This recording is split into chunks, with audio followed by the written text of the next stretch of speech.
Ես հովիվ չունեմ։ Իմ հովիվը Հիսուսն է։ Շատ տարիներ շարունակ եկել եմ եկեղեցի ու ես արտահայտությունն եմ արել, որ ես հովիվ չունեմ ու իմ հովիվը Հիսուսն է։ Մի անգամից ասեմ, որ սա հպարտ մարդու կեցված կա։ Շատ հեշտ է ասել Հիսուսն է իմ հովիվը, իմ Տերը եւ չընդունել ոչ մի իշխանություն, չունենալ ոչ մի պատասխանատվություն։ Շատ հեշտ է այդ դիրքում լինել։ Ուրեմն շարունակեմ ասելով, որ ու այդ ընթացքում ես աղոթում էի, կարդում էի, ամեն կիրակի եկեղեցի էի գալիս ու Տիրոջը խնդրում էի իմաստություն։ Ու ամեն ժամանակ, երբ որ ընթացքի մեջ ես աղոթում ես, Տիրոջից խնդրում ես, կարդում ես, գիտությունը ավելանում է։ Ու Աստվածաշունչն էլ ասում է, ինչ որ գրված է, որ գիտությունը հպարտացնում է, իսկ սերը ամրապնդում։ Աղոթքներիս մեջ միակ բանը, որ խնդրում էի, իմաստություններ։ Չնայած այն ամենի, որ նաև կային տարբեր խնդիրներ, անգամ առողջական խնդիրներ, միակ բանը, որ ես խնդրել եմ, դա իմաստությունն էր։ Ու հավատում եմ, որ նաև գրված է, որ այսօր քույրս էլ ասաց, գրված է, որ հավատքով խնդրեք Տիրոջից իմաստություն, ու նա կտա ձեզ առատապես։ Ու հավատում եմ, ստանում էի, որովհետև տեսնում էի, որ կարդալուց շատ խոսքեր բացվում էին, ունենում էի շատ հայտնություններ։ Ու այդ ամեն ընթացքում ինձ թվում էր ամեն ինչ կարգին է։ Եկեղեցի էի հաճախում, կարդում էի, ավետարանում էի, ամեն ինչ տանում էր նրան կարծես լրիվ իդեալական քրիստոնյայի կեցվածք, պահվածք։ Կային նաև խնդիրներ, տարակարծություններ եկեղեցում։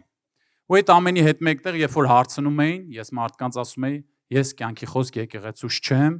ես հավատում եմ, որ կա մի տիեզերական եկեղեցի, ու ես գտնվում եմ այդ տիեզերական եկեղեցում եւ իմ հովիվն էլ Հիսուսն է։ Սա մոտավոր տևեց ժողովուրդ մի 7 տարի։ Ամեն անգամ գալ, այդ արտահայտությունները անել ու ասածներս հաստատում էի Աստվածաշնչով, փորձում էի, ասում էի, այդ ամեն ինչը հաստատում էի։ Բայց մոռանում ենք, շատ ժամանակ մենք էլ հաստատում ենք մեր ասածները, մեր խոսքերը, մոռանալով, որ Հիսուսը մի արտահայտություն արել, երբ որ չար եկավ խոսալու, ասեց, նաև գրված է։ Մենք հնարավոր է շատ ժամանակ ճիշտ լինենք, բայց մոռանանք, որ նաև գրված է։ Երբ որ Սատանան ասեց Հիսուսին, եթե դու Աստծո որդին ես, այս հացը ասա, որ այս քարը ասա, որ հաց դառնա ու կեր։ Եթե Հիսուսը այդ ժամանակ ասեր քարը հաց դառնա եւ ուտեր, միթե չէր կարող, կամ եթե աներ, միթե սխալ կլիներ։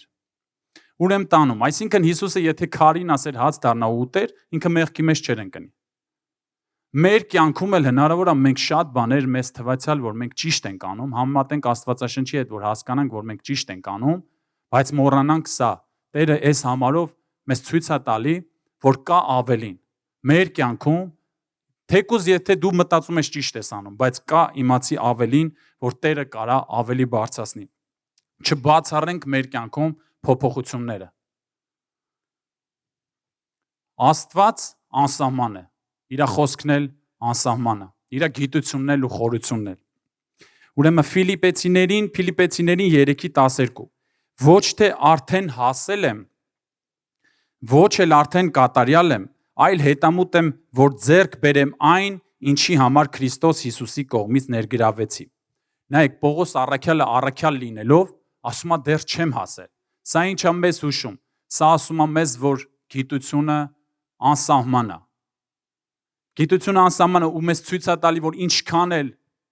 սովորենք, միշտ էլ կա սովորելու տեղ։ Մենք չենք կարող հասնել մի դրվագի, որ ասենք էլ ոչինչ չենք կարող սովորել։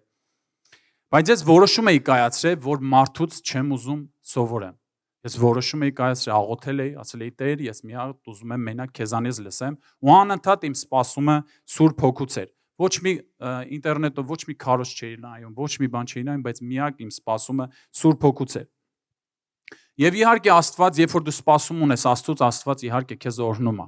Բայց աղոթքներից մեջ նաև խնդրում էի, ասում էի Տեր, այս ամենի հետ մեկտեղ թող քո կամքը կատարվի։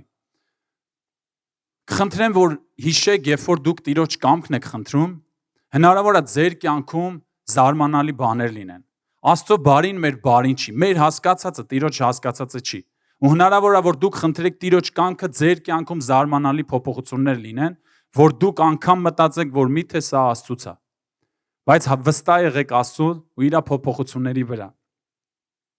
Ու այդ ժամանակ հետո, երբ որ ես մտածում եի, որ ամբողջությամբ Տիրոջ կամքի մեջ են, հետո սկսվեցին, երբ որ Տիրոջ կամքը խնդրեցի, սկսվեցին իմ կյանքում փոփոխությունները։ Ամեն ինչ սկսվեց, երբ որ եկավ մեր եկեղեցի Հովիվ Մաճբախը, որ հայտարարվեց գալու է ճամբարին, որն ունի մարգարեության պարգև։ Ուրեմն մոտ 2 տարի առաջ էր, բոլորը հերթի էին, ես դրսում, մեր փառաբանության Գրիգորը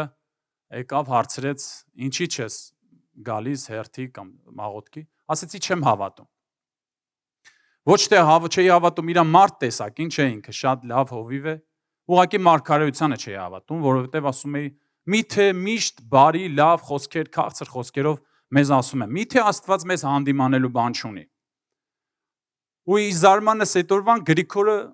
սկսեց համոզել։ Ես ինքը իմ 13 տարվա ընկերն է, ես երբեք չէի տեսել իրան համոզելուց, արդեն իմ համար տարօրինակ է։ Ասեցի լավ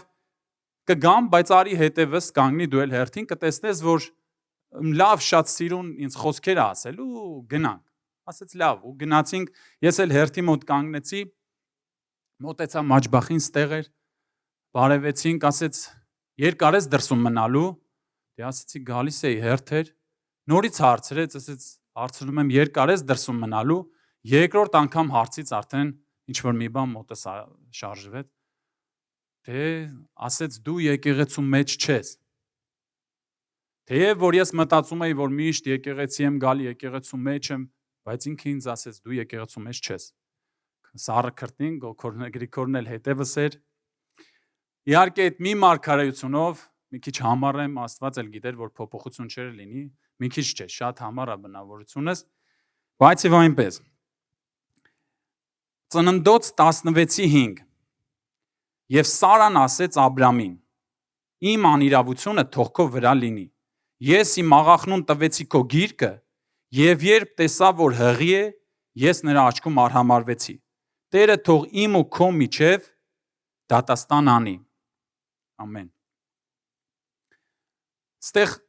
մեզ համարը կարդալուց մտածում ես ինչ կարող է մեզ հայտնություն լինի, ինչ կարող ասի։ Ժողովուրդ Աստված մեր հետ խոսում է, ու Աստված ունի խոսալու տարբեր ձևեր։ Ու Աստված, երբ որ խոսում է, մի խոսալու ձևը Աստվածաշնչով է։ Ու այն խոսքերը, որ հնարավոր է քո համար ուղղակի խոսքեր լինեն, այդ խոսքերի միջով հնարավոր է Աստված հայտնապես քո հետ խոսա։ Ու երբ որ Աստվածը քո հետ խոսում, դա լինում է մի վայրկյան, ու դու ոչ թե հերթով գնում ես, հասնում ես ինչ-որ մի կետի, այլ չէ, մի վայրկյանում Աստված քո հետ խոսում է։ Ուշադիր եղեք ամեն մի խոսքի, որովհետև ամեն ժամանակ, եթե անգամ թվա, որ կարևոր խոսքեր չի, իրոք Աստված հնարավոր է ձեր հետ խոսա։ Հիմա երբ որ ասեմ Աստված ոնց իմ հետ էս խոսքով խոսած, դուք կհասկանաք, որ Տերն է խոսած է, ու դուք էլ կսպասեք ամեն մի համարով Տիրոջից։ Ուրեմն այստեղ վերևում ասում է տեսավ, որ հղի է, ես նրա աչքում արհամարվեցի։ Հիմա Աստված իմ հետ խոսեց այսպես. երբ որ դու իմաստությունով հղիացար, հովիվդ քո աչքին արհամարվեց։ Պատկերացնում եք։ Այսինքն ես Տիրոջից անընդհատ իմաստություն էի խնդրում, ու իհարկե Տերն էլ տալիս է։ Ու երբ որ Աստված ինձ ասեց դու իմաստությունով հղիացար, տեսնում եք Աբրամը, Սարան եւ հարճը, Սարայի։ Հղիացավ հարճը ու արդեն ինքը Աբրահամից ուներ սերունդ, արդեն Սարան արհամարվեց։ Նույն կերպ Աստված իմ հետ խոսած, ասեց, երբ որ դու իմաստությունով հղիացար, հովիվդ արհամարվեց քո աչքին։ Ու այդ ժամանակվանից իհարկե եկան փոփոխությունները երկու մարգարեությունից։ Իհարկե նորից զարմանալի մարգարեություններ։ Առաջինը Հովիվ Մաճբախը ասեց դու եկեղեցում չես, երկրորդը Տերը ասեց որ դու արհամարել ես իմ դրած իշխանությունը։ Զանգեցի Հովիվ Էմիլին, իհարկե ներողություն խնդրեցի ասելով, որ Տերը ինձ հանդիմանեց։ Որ իմանաք, որ պատկերացնեք ինչքան էր համառությունը իմ, բոլորը արդեն քանի տարիների ընթացքում բոլորը ասում էին Հովիվ Էմիլ, ես ասում եի Էմիլ եղբայր, տարիների ընթացքում։ Իհարկե Հովիվ Էմիլի համար դա խնդիր չէր, սիրով տանում է ու բոլորիս էլ կտանի։ Հիմա հասկանում եմ այն դիրքը, թե ինչքան հեշտ է ասել Աստված է իմ Տերը, ես Տիրոջն եմ հնազանդվում եւ վերջ։ Եվ չընդունել ոչ մի իշխանություն։ Բայց ինչ է ասում մեզ Հիսուսը։ Նաև ասում է ինչու եք ինձ Տեր, Տեր ասում ու չեք անում այն, ինչ որ ես եմ ասել։ Ինչ է ասել մեզ Հիսուսը։ Հիսուսը դրել է իշխանություններ։ Հիսուսը ասել է հնազանդվեք իշխանություններին, թե պետական, թե երեցներին, նաև կնոջը ամուսնուն, նաև երեխաներին, ծնողներին։ Որպեսզի տեսնեք, թե Աստված ինչ լուրջ է վերաբերվում իր իշխանությանը, որ դրած է այդ իշխանությունը, հիմա կարդանք օրենքի մեջից թվեր 35-ում, թվոց 35-րդ խոսք։ Բայց եթե նրա հայրը իր լսած օրը նրան արգելի, այն ժամանակ նրա բոլոր ուխտերն ու անձի վրա կապված բոլոր կապերն անվավեր համարվեն։ Տերը նրան կների, որովհետև նրա հայրը թույլ տվեց նրան։ Պատկերացնում եք ժողովուրդ։ Այստեղ հայրը որպես իշխանություն, զավակը որպես ենթարկվող։ Նայեք ինչ էլ արած, ինչ էլ խոստովանած լիներ, ինչ ուխտ էլ արած լիներ զավակը, գրված է, որ Աստված կների զավակին, եթե հայրը իրան արգելել է։ Այսինքն Աստված կանգնում է իր իշխանության կողքը։ Հարցը Աստված ո՞նց կվարվի այդ հոր հետ, բայց զավակը այստեղ ազատվում է։ Թվոց 30:12-13 Իսկ եթե նրա ամուսինը լսած օրը դա խափանի, այն ժամանակ ուխտելու ու իր անձը կապելու համար նրա բերանից դուրս եկած խոսքերը անվավեր լինեն։ Նրա ամուսինը խափանեց դրանք։ Եվ Տերը կների նրան։ Կնոջ ամեն մի ուխտ կամ իր անձը խոնարեցնելու համար արված ամեն մի կապող երթում նրա ամուսինը կարող է հաստատել կամ խափանել։ Պատկերացնում եք, թե ոնց է Աստված վերաբերվում իր իշխանությանը։ Շատ ժամանակ հարցնում են, չէ՞, ամեն բանում պետք է հնազանդվել, թե ոչ։ Իհարկե, մինչև այն ժամանակ, երբ որ մեղքի մեջ չեն տանում։ Ստեղ ցույց է տալի, որ Աստված, եթե դրել է ամուսնուն, ցույց է տալի, թե որ կանգնած է այդ իշխանության հետևից։ Օրհնում է Աստված իր իշխանությունը։ Մի հայտնություն ունեցա, ինչի Սատանան եկավ Եվային խաբելու։ Միթե Սատանան այնքան ուժ չուներ, որ խաբեր Ադամին։ Հեչ մտածել եք, եթե Աստվածաշնչում ամեն գրված իր պատասխանն ունի։ Աստված եթե կներեք, Սատանան եթե խաբեր Ադամին, մենք բոլորս անեծքի տակ չէինք ընկնի։ Եթե Սատանան խաբեր Ադամին եւ Ադամը պտուղը տար Եվային, Եվան գտնվում էր հնազանդության մեջ։ Ոչ մի էլ անեծք չէր տրվի մարդկությանը։ Դրա համար Սատանան դա լավ իմանալով, որ Եվան գտնվում է Ադամի իշխանության տակ, խաբեց Եվային, Եվան էլ Ադամին։ Ու այդ դեպքում արդեն Սատանան բոլորին խաբեց։ Դրա համար Աստված երկուսին էլ անիծեց։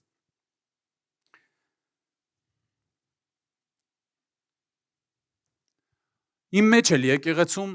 շատ հարցեր կային, տարաձայնություններ կային եւ շատ ժամանակ ընկնում էի վիճաբանության մեջ եղբայրների հետ, հովիվների հետ, տարբեր մարդկանց հետ։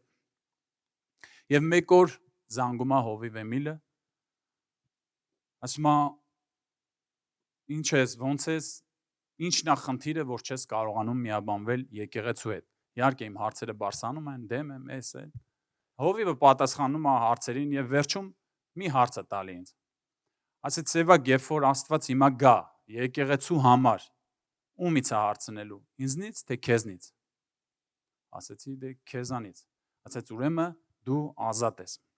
Ինչի համար եմ այս ամեն ինչը պատմում, այս վկայությունները, ինչի համար է ժողովուրդ։ Հնարավոր է ձեր շրջապատում է մարդիկ լինեն, դեմ են, կողմ են, խնդիրներ ունենան եկեղեցու հետ կամ ընտանիքում տարբեր խնդիրներ լինեն։ Եթե Աստված դրել է իշխանություն, այս ամեն ինչ պատմեմ նրա, որ ինքը իր իշխանության հետևում կանգնած է ու պահում է։ Եթե դրել է տղամարդուն, ուրեմն երբ որ Աստված գա, ոնց որ Ադամին կանչեց, ուր ես Ադամ, նույն կերպ էլ կանչելու է էլի տղամարդուն։ Եթե երեխաները, եթե Աստված գա այդ ընտանիք, երեխաներին չի դիմելու, այլ դիմելու է ընտանիքի մեծերին։ Եվ վերջապես հնազանդվել չի նշանակում նույն կարծիքը ունենալ։ Օրինակ, Եվրոպայում բադ խփելը օրինական չի։ Դու չես կարող բադ խփել ու տանես տուն ուտես։ Բայց Հայաստանում կարաս։ Հիմա բադ խփելը կարելի է, թե չի կարելի։ Խնդիրը ոչ թե բադն է, այլ երկիրը ու երկրի օրենքը։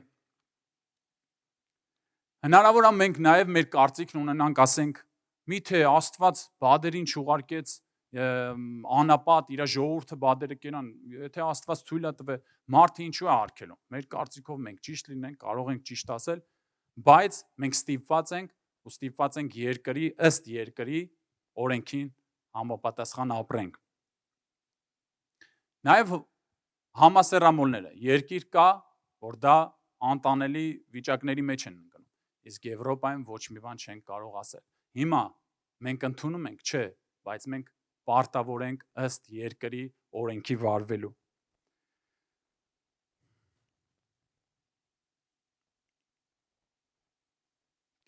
Մենք ամեն ժամանակ, երբ որ հնազանդվում ենք կամ հնազանդության մասին խոսք է գնում,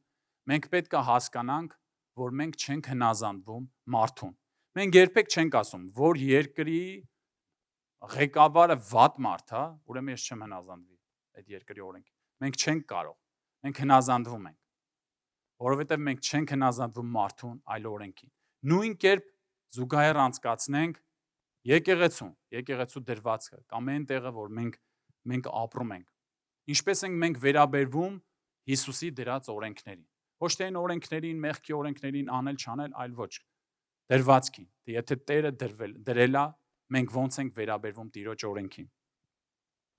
Ժողովող 8:11 Քանի որ չար գործի վերաբերյալ վճիրն անմիջապես ի կատար չի ածվում, մարդկանց որդիների սիրտը համարձակվում է չարիք գործել։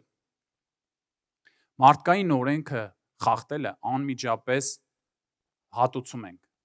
Բայց Աստծո խոսքը ցույց է տալիս, որ Տիրոջ մոտ այդպես չի։ Տերը ժամանակ է տալիս միշտ ապաշխարության։ Աստված մեզ ասել է հնազանդվեք նաև պետական օրենքներին։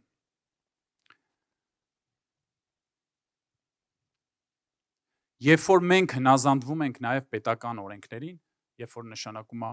բադ խփել չի կարելի,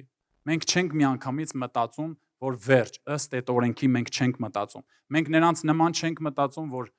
բադ խփելը դա կենդանիների ոտնահարում։ Եվրոպայում մենք չենք անում այն, ինչ որ դրած է։ Խնդրում եմ սա, այսինքն որ մենք մեր մտքում կարող ենք մտածել, որ դա կարելի է, բայց օրենքը պահենք, դա չի նշանակում, որ մենք համաձայն ենք նրանց հետ։ Խնդրում եմ սա չհամեմատենք մեղքի անել չանելու, որովհետև Աստծո խոսքը ասում է, որ եթե մտքով էլ մեղանչում ենք, ուրեմն մեղանչած ենք լինում։ Մի համար կուզեմ նաև կարդանք, որպեսզի տեսնեք, թե Աստված ոնց է վերաբերվում իր իշխանությանը։ 4-րդ Թագավորաց 5-րդ գլուխ 17-18 Եվ Նեեմանն ասաց. ուրեմն քո ծառային 2 ջորու բեռ հող թող տրվի, քանի որ քո ծառան այլևս ուրիշ աստվածների ողջակես կամ զոհ չի մատուցելու, այլ միայն Տիրոջը։ Բայց այս մի բանի համար Տերը թող ների քո ծառային։ Երբ իմ Տերը մտնի Ռեմոնի մեհյանը այնտեղ պաշտամունք անելու եւ հենվի իմ ձեռքին, եւ ես էլ կռանամ Ռեմոնի մեհյանում, այս բանի, այսինքն Ռեմոնի տան մեջ կռանալուս համար, Տերը թող քո ծառային ների։ Նայեք ինչ է ասում։ Ասում է, ես ծառա եմ, ընդունում եմ Աստծուն Տիրոջը, բայց երբ որ մտնեմ Ռեմոնի մեհյանը, ես Տեր ունեմ, ես զինվոր եմ, Տեր ունեմ, ու իր հետ մտնելու եմ այդ մեհյանը կուրքին զոհ մատուցելու, պղծություն անելու, ես ուղղակի զինվոր եմ, պետքա իր հետ կռանամ, ինքն իմ ձեռքից բռնի, խնդրում եմ Տերը թող ների։ Ինչ է պատասխանում մարգարեն։ Նայեք, մարգարեն չի ասում, չէ, դու դուրս պետքա գաս այդ երկրից, այդ իշխանությունից, դու պետքա գաս Իսրայել, դու պետքա այդ ամեն ինչը չանես։ Ինչ է պատասխանում։ Ասում է գնա խաղաղությամբ։ Ստեղ Տերը մեզ ցույց է տալիս, թե ոնց է վերաբերվում իշխանության տակ գտնվող մարդուն։ Այստեղ այս համարով ցույց է տալի, որ Աստված նայում է մարդու սիրտը։ Դրա համար Աստվածաշունչը մեզ ասում է, հրեան նա չի, որ մարմնով է։ Հրեան նա չի, որ պապա մամա ունի ու որ պապան մաման հրյա են, դրա համար հրյա։ այլ հրեան նա է, որ հոգով, այսինքն հրեան ով է, Աստծո ժողովուրդ, հրեան նա է, որ հոգով է։ Թլպատությունը, որ թլպատությունը Աստված աշճում համարվեց թլպատություն, ուխտ, սրտի թլպատությունը, ամեն։ Դրա համար Աստված է սրանով ցույց է տալի, թե քո սրտի դիրքը որտեղ է։ Եթե անգամ քո իշխանավորը, իշխանությունը քեզ ինչ-որ մի տեղ է տանում, որ դու քո սիրտը Աստծո հետ է, դու մի ընկճվի, որտեղ Աստված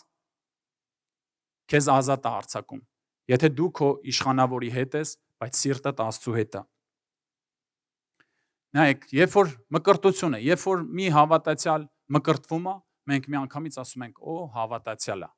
Բայց մենք չենք կարողանում պատկերացնել, որ հնարավոր է այդ հավատացյալը, այդ մարդը ուղղակի պահի ազդեցության տակ կամ որ ինչ-որ մեր Հայաստանում է շատ կատարվում, ծնողների ազդեցության տակ, շրջապատի ազդեցության տակ, ուղղակի մտավ ջուրը։ Այսինքն իր սիրտը չմկրտվեց, ու այդ ամեն ինչը, որ ինքը չճանաչեց Հիսուսին։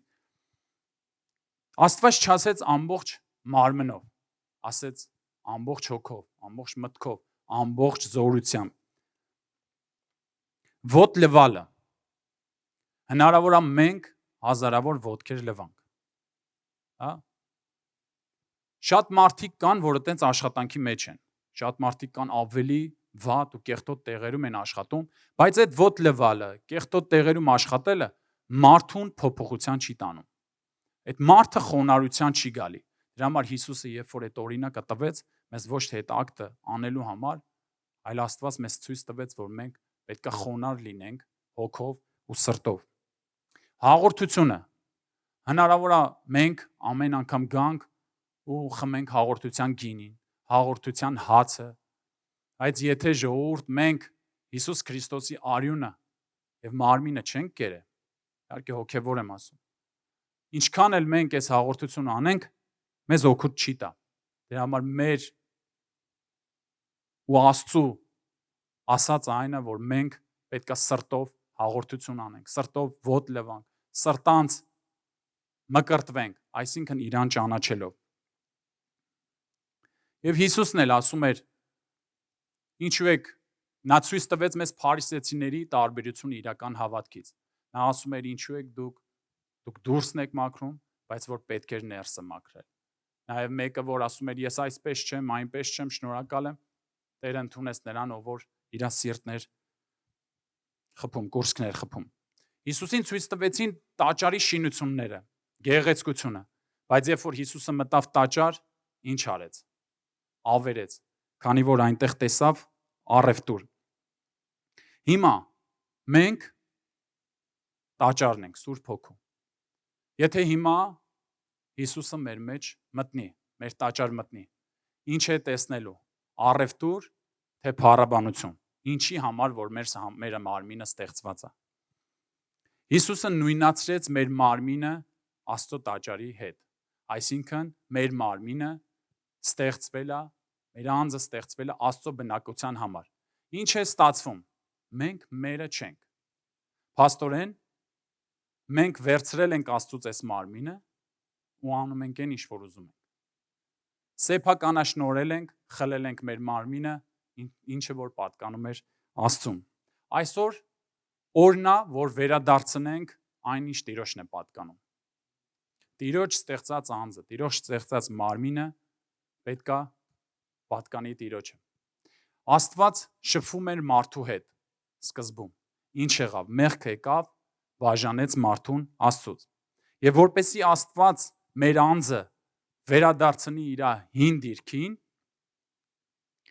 Աստված որոշեց, որ իր Սուրբ Հոգով մտնի մեր մեջ ու տանի դեպի իրեն։ Եվ սա է ավետարանը, ով հավատա Հիսուս Քրիստոսի խաչին, Սուրբ Հոգին կգա իր մեջ ու իրան կվերադարձնի Եդեմի պարտեզ։ Աստծո հետ շփվելու, եւ այնտեղ մենք կունենանք ազատ շփում։